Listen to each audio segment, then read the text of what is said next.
আসলে তাকদীরে বিশ্বাস একদিকে যেমন আমরা গুরুত্ব বুঝতে পারি না, আরেকদিকে এটা নিয়ে অনেক ভুল চিন্তা মানুষের ভিতরে আছে। ইসলামের তাকদীরে বিশ্বাস আর অন ইসলামী ভাগ্য দর্শন অনেক সময় এক করে ফেলি, খিচুড়ি করে গুলিয়ে ফেলা হয়। তাকদীর কথাটা কোরআনে বা কাদার, ইন্না কুল্লা শাইইন খালাকনাহু বিকাদার, আল্লাহ তাআলা প্রত্যেকটা জিনিস এটা নির্ধারিত নিয়মে সৃষ্টি করেছেন, পরিমাণে সৃষ্টি। তাকদীর অর্থ হলো ইমান বিল কাদারের অর্থ হলো যেটা বিশ্বাস করা আল্লাহ এই পৃথিবীর কোনো কিছুই অনিয়মে সৃষ্টি করেননি। চাঁদ, সূর্য, গ্রহ, নক্ষত্র আমাদের সব কিছুই একটা নির্দিষ্ট নিয়মে তৈরি করেছেন। এই নিয়মে যেমন সূর্য ওঠা রয়েছে, এই নিয়মে যেন পানি উপরতে পড়া রয়েছে, এই নিয়মে বিষ খেলে মানুষ মারা যাবে রয়েছে, এসবই আল্লাহর তাকদীর। দ্বিতীয় আরেকটা বিষয় হলো তাকদীর বিশ্বাস যেটা কোরআন এবং সুন্নাহ বোঝায়, যে আল্লাহ তাআলার ইলম অনাদি অনন্ত। তিনি তার অনাদি অনন্ত এলেমে সৃষ্টির আগে থেকেই জানেন কখন কবে কখন কোন জিনিসটা দুনিয়াতে আসবে, কে কি করবে। আল্লাহ তাআলা প্রতিটি মানুষকে তার স্বাধীন ইচ্ছা শক্তি দিয়ে সৃষ্টি করেছেন, এটা কোরআন বলেছে, ওয়াহাদাইনাহুন নাজদাইন।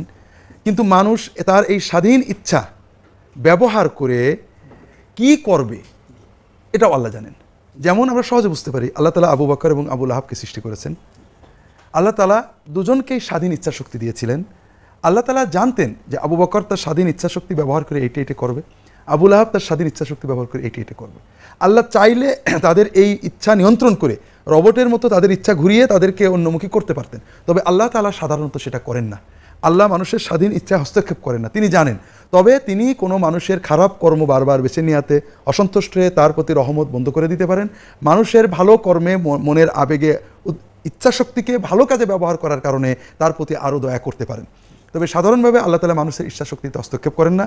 আল্লাহ সবাইকে ইচ্ছাশক্তি দিয়ে সৃষ্টি করেছেন, কিন্তু আল্লাহ তাআলা জানেন যে কে কিভাবে তার ইচ্ছাশক্তি ব্যবহার করবে। এই আল্লাহর অনাদি অনন্ত ইলম আল্লাহর কাছে রয়েছে। আল্লাহর লাউহে মাহফুজে কিছু ইলম লেখা আছে, আল্লাহ কোনোটা মোছেন কোনোটা রাখেন। ইয়ামহুল্লাহু মা ইয়াশা ওয়া ইউসবিতু ওয়া ইনদাহু উম্মুল কিতাব। কিন্তু কি লেখা আছে কি আল্লাহ কিছুই আমাদেরকে জানান না। আল্লাহ তাআলা বলেছেন, আল্লাহ তাআলা যা ইচ্ছা মুছে ফেলেন এবং যা ইচ্ছা রেখে দেন, মূল কিতাবটা তার কাছে রয়েছে। তাহলে তাকদীরে বিশ্বাস অর্থ আল্লাহ তাআলা প্রত্যেকটা মানুষকে তার স্বাধীন ইচ্ছাশক্তি সৃষ্টি করেছেন। এই মানুষটা তার স্বাধীন ইচ্ছাশক্তি ব্যবহার করে কি করবে এটা আল্লাহ তাআলা নিজে জানেন। আল্লাহ তাআলা সাধারণত মানুষের স্বাধীন ইচ্ছাশক্তিতে হস্তক্ষেপ করেন না, আল্লাহ ইচ্ছা করলে করতে পারেন। এটা হলো তাকদীরের বিশ্বাস। আর এই তাকদীরে বিশ্বাসের গুরুত্ব অপরিসীম, এটা কোনো ভাগ্য বিশ্বাস নয়। তাকদীরে বিশ্বাসকে বুঝতে হলে আমাদেরকে তাকদীরের যারা পূর্ণ বিশ্বাসী ছিলেন মুহাম্মদ রাসূলুল্লাহ সাল্লাল্লাহু আলাইহি ওয়াসাল্লাম এবং সাহাবীদের জীবনে যেতে হবে। তাকদীরে বিশ্বাসটা আপনাকে অসীম ক্ষমতা এনে দেয়। তার মানে আমার আল্লাহর হাতে সব কিছু, আমি আমার আল্লাহর নির্দেশিত কাজ করে যাব, কোনো হতাশা নেই, ভয় নেই, দুশ্চিন্তা নেই, আমি এগিয়ে যাব।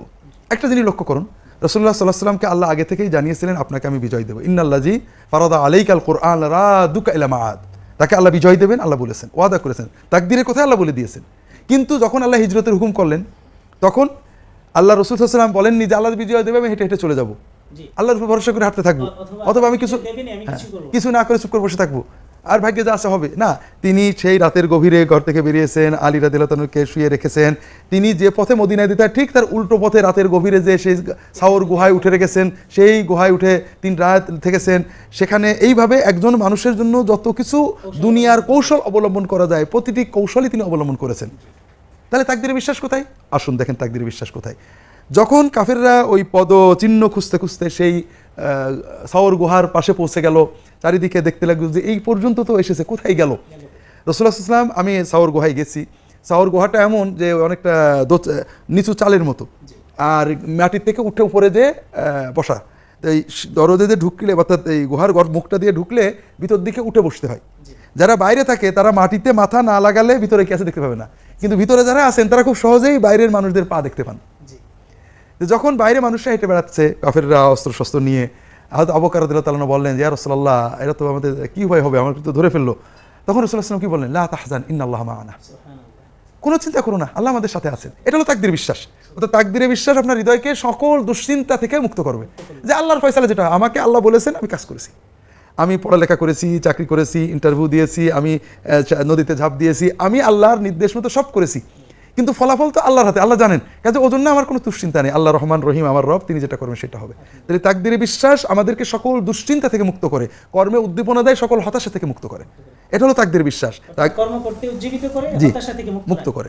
আর যদি কেউ এই তাকদীরে বিশ্বাসকে ওই ভাগ্যে যা আসা হবেই করবো না, এটা হলো মানে শয়তানের ওয়াসওয়াসা, কাফেররা এটা বলতো, কোরআনে বিভিন্ন জায়গায় আসছে, এটা হলো ইসলামী শরীয়তের সম্পূর্ণ ভুল ব্যাখ্যা। আল্লাহ বলছেন কর্ম করো, ভবিষ্যতের জন্য দুশ্চিন্তা করো না, আল্লাহ ফয়সালা দেবেন। আর আমি বলছি কর্ম করবো না, আল্লাহর হিসাব নেবো, আল্লাহ কি লেখলো আগে দেখে নি। এটা সম্পূর্ণ অনইসলামী চিন্তা। মানে মানুষকে পরিপূর্ণ মানুষ করতে, মানুষকে সকল বাঁধনমুক্ত হয়ে পরিপূর্ণ শক্তি অর্জন করার জন্য এটা সবচেয়ে বড় লম্বন। আল্লাহ কোরআনকে বারবার লেখা ইলা তাসাউ আলা মা ফাতাকুম ওয়ালা মা আসাবাকুম। মানুষ কোনো বিপদে ব্যথিত মানে হতাশ হবে না, কোনো প্রাপ্তিতে অহংকারী হবে না, কোনো প্রাপ্তিতে সীমালঙ্ঘন করবে না, কোনো দুর্ভাগ্যে হতাশ হয়ে আসবে না, বরং সে সবসময় কর্ম উদ্দীপনায় থাকবে যদি সত্যিকারের তাকদীরে বিশ্বাস হয়। আমি রাস্তা থেকে বেরিয়েছি, গাড়িতে আসছি, আমি আমার কর্মতে চলে যাচ্ছি, আমি কখনো দুশ্চিন্তা করছি না আমার গাড়ি নষ্ট হবে না হবে, এটা তো আল্লাহর ফয়সালা, আমি আমার কাজ করে চলেছি।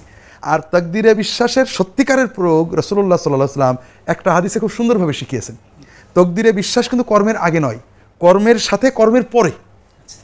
তো আল্লাহর নির্দেশ কর্মকে এগিয়ে নেবে, কর্মের সাথে সাথে অহংকার এবং দুশ্চিন্তা মুক্ত করবে তাকদীরে বিশ্বাস, কর্মের পরে হতাশা থেকে আমাদেরকে রক্ষা করবে তাকদীর বিশ্বাস। এটা রাসূলুল্লাহ সাল্লাল্লাহু আলাইহি ওয়াসাল্লাম একটা হাদিসে সুন্দর দিয়েছেন, বেশি বলার তো সময় হবে না। রাসূলুল্লাহ সাল্লাল্লাহু আলাইহি ওয়াসাল্লাম বলছেন আল মুমিনুল কাওয়িয়্যু খায়রুন ওয়া আহাব্বু ইলাল্লাহি মিনাল মুমিনিদ দাঈফ। শক্তিশালী মুমিন আল্লাহ তাআলার কাছে দুর্বল মুমিনের চেয়ে বেশি ভালো, বেশি প্রিয়। লক্ষ্য করুন যে আল্লাহ রাসূল সাল্লাল্লাহু আলাইহি ওয়াসাল্লাম শক্তির কথা বলেছেন। শক্তির বিষয় ইমানের শক্তি, শরীরের শক্তি, মনের শক্তি, অর্থের শক্তি, টেকনোলজির শক্তি, যার শক্তি যত বেশি সে দুর্বলের চেয়ে আল্লাহর কাছে বেশি প্রিয় এবং বেশি ভালো। খায়রুন ওয়া আহাব ওয়াফি কুল্লিন খায়র। তার মানে এই নয় শক্তি একটু কম আছে বলে ওই মুমিন খারাপ, তা নয়। যতক্ষণ ইমান আছে অফি কুল্লিন খায়র, দুর্বল এবং ভালো সকল মুমিনই আল্লাহর কাছে ভালো, তবে যে ব্যক্তি সবল শক্তিশালী সে আল্লাহর কাছে বেশি ভালো, বেশি প্রিয়। দুর্বল মুমিনের চেয়ে শক্তিশালী মুমিন আল্লাহ হ্যাঁ জি, সেই শক্তি দেহের হতে পারে, মনের হতে পারে, আত্মার হতে পারে, ইমানের হতে পারে, টেকনোলজির হতে পারে, জ্ঞানের হতে পারে, যে কোনো শক্তি দুর্বলতার চেয়ে ভালো। এরপরে শক্তির উদাহরণ দিয়েছেন রাসূলুল্লাহ সাল্লাল্লাহু আলাইহি ওয়াসাল্লাম, ইহরাস আলা মা ইয়ানফাউকা ওয়াস্তাইন বিল্লাহ। তোমার যেটা ভালো মনে করছো, তোমার জন্য কল্যাণকর, এটা অর্জনের জন্য প্রাণপণে চেষ্টা করো, একেবারে সাধ্যমতো চেষ্টা করো। তোমার জন্য কল্যাণকর যেটা, লেখাপড়া, শিক্ষা, কর্ম, চাকরি বাকরি, দিন দুনিয়ার যেটা তোমার জন্য ভালো মনে করো, এটার জন্য প্রাণপণে চেষ্টা করো। ওয়ালা ওয়াস্তাইন বিল্লাহ, এবং আল্লাহর কাছে সাহায্য চাও, আল্লাহর সাহায্য চাও, চেষ্টা করে যাও। ওয়ালা তাআজাজ, হতাশ হও না, কখনোই মনে করে না আমি পারবো না, অক্ষমতা প্রকাশ করো না, এগিয়ে যাও। তুমি সব করলে, এগিয়ে গেলে, সাধ্যমতো চেষ্টা করলে, ফাইন আসাবাকা শাইউন, তোমার আশার বিপরীত খারাপ ফল হয়ে গেল, তুমি ব্যর্থ হলে, ফালা তাকুলান্না লাউ, তখন তুমি বলো না যদি এইটা করতাম তাহলে হয়তো এইটা হতো, যদি এইটা না করতাম তাহলে হয়তো এইটা হতো, যদি এইটা করতাম তাহলে হয়তো ওইটা হতো। খবরদার অতীতকে নিয়ে হতাশ করো না, এখানে তাকদীর বিশ্বাস। তুমি কি বলবে? ফাইন্না লাওয়ান তাফতাহু আবওয়াবাশ শাইতান, তুমি যখনই অতীতকে নিয়ে হতাশা বোধ করবে, আফসোস করবে, এইটা করলে হয়তো এইটা হতো, ওইটা করলাম বলে বোধহয় এই ফলটা হলো, আহা যদি ওইটা না করতাম তাহলে হয়তো এটা হতো না, এটা শুধু শয়তানের দরজা খুলে দেবে, শয়তান তোমার হৃদয় দখল করে নেবে, ওই আফসোস করতে করতে বাকি জীবন চলে যাবে, তোমার জীবনটা আফসোসেই ভরে যাবে, তুমি কোনো আর প্রোডাক্ট করতে পারবে না। না, তোমার শয়তান তোমার কল্প দখল করে, শয়তানের দখল মানেই হতাশা, দুশ্চিন্তা, উদ্দীপনা শেষ করে দেওয়া, আল্লাহর রহমত থেকে নিরাশ হওয়া। তুমি কি করবে? ওয়ালাকিন কুল কাদারুল্লাহি ওয়া মা শাআ ফাআল, তুমি কি বলবে? এখানে তাকদীর, আল্লাহর তাকদীর, আল্লাহর ফয়সালা, আল্লাহ যেটা করেছেন আলহামদুলিল্লাহ, আল্লাহর মর্জি মতো হয়েছে, আমি রাজি আছি, আমি পরেরটা করতে চেষ্টা করব। এইটা হলো তাকদীর বিশ্বাস। তাকদীরে বিশ্বাস আমাদের বিপদে আপদে হতাশা থেকে রক্ষা করে, দুশ্চিন্তা থেকে, কর্মের সময় দুশ্চিন্তা, আমরা অনেকেই এই হবে, এটা কি হবে, এত কিছু করলাম আসলে কি হবে। লক্ষ্য করবেন আমাদের জীবনের অধিকাংশ দুশ্চিন্তা এবং হতাশা অনাগত ভবিষ্যৎ নিয়ে, যা আমি জানি না। হ্যাঁ এটা আসলে কি হবে, এত কষ্ট করলাম, চাকরিটা হবে, এই বিয়ে করলাম, কি হবে, এইটা হবে কিনা। আর তাকদীরে বিশ্বাস এই হতাশা সম্পূর্ণ মুছে দেয়। তাকদীরের বিশ্বাস যত গভীর হবে হতাশা হৃদয়ে আসবেই না। আমরা এটা একার বাস্তব জানি যে তাকদীরের বিশ্বাস, আল্লাহর উপরে আস্থা, আল্লাহ আমাকে দেখছেন, আল্লাহর ফয়সালা যা হয় হবে, আপনার আর কিছুই দুশ্চিন্তা থাকবে না।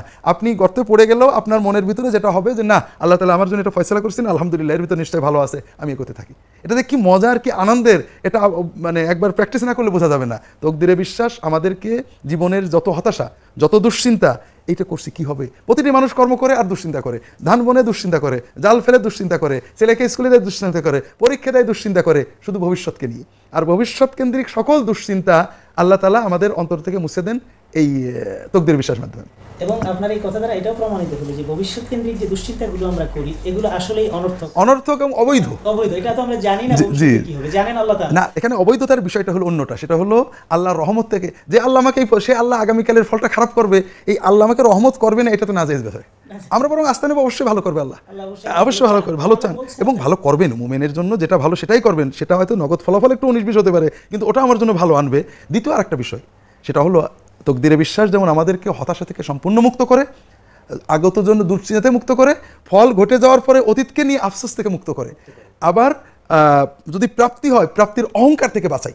আমরা অনেক সময় আমাদের খুলিকাল ইনসানু আজুলান, হ্যাঁ হ্যাঁ, আর কি ইন্নাল ইনসানা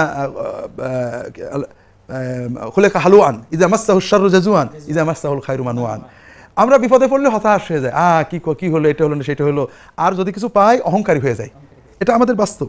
কেউ পরীক্ষার আগে কাঁদছে, ভোটের আগে কাঁদছে, মানে দোকান খোলার আগে কাঁদছে, আল্লাহ তুমি না দিলে কিছু হবে না। যেই ভোটে পাশ করে গেছে, যেই পরীক্ষায় পাশ করে, যেই চাকরি পেয়ে গেছে, আরে আমার যোগ্যতাতেই পাইছি, অহংকারী হয়ে যায়। জি, কিন্তু তকদিরের পরিপূর্ণ বিশ্বাস আমাদেরকে এই অহংকার রূঢ়তা থেকে রক্ষা করে, হৃদয়কে উজ্জীবিত রাখে। আলহামদুলিল্লাহ, আল্লাহ লিখছিলেন বলে পাইছি, আল্লাহ দিয়েছেন বলে পেয়েছি।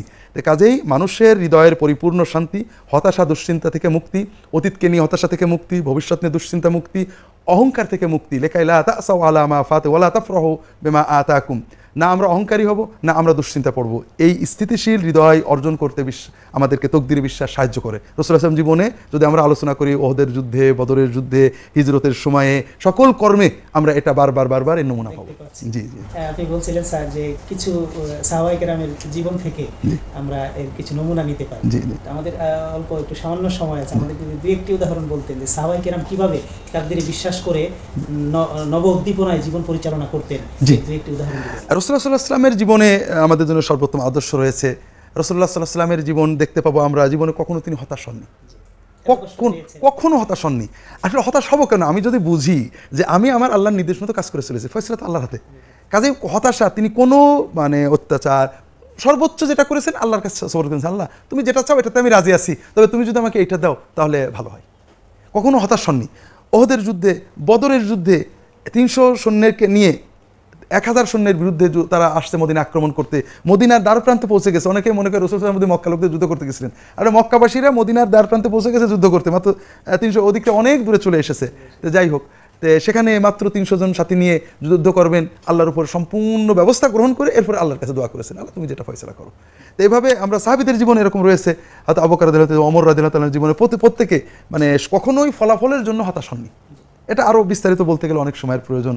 আমাদের যদি সত্যিকারের তকদির বিশ্বাস অর্জন করতে হয়, রাসূলুল্লাহ সাল্লাল্লাহু আলাইহি ওয়াসাল্লাম, সাহাবীগণ যারা পরিপূর্ণ তকদির বিশ্বাস করতেন তাদের জীবনীটা পর্যালোচনা করতে হবে।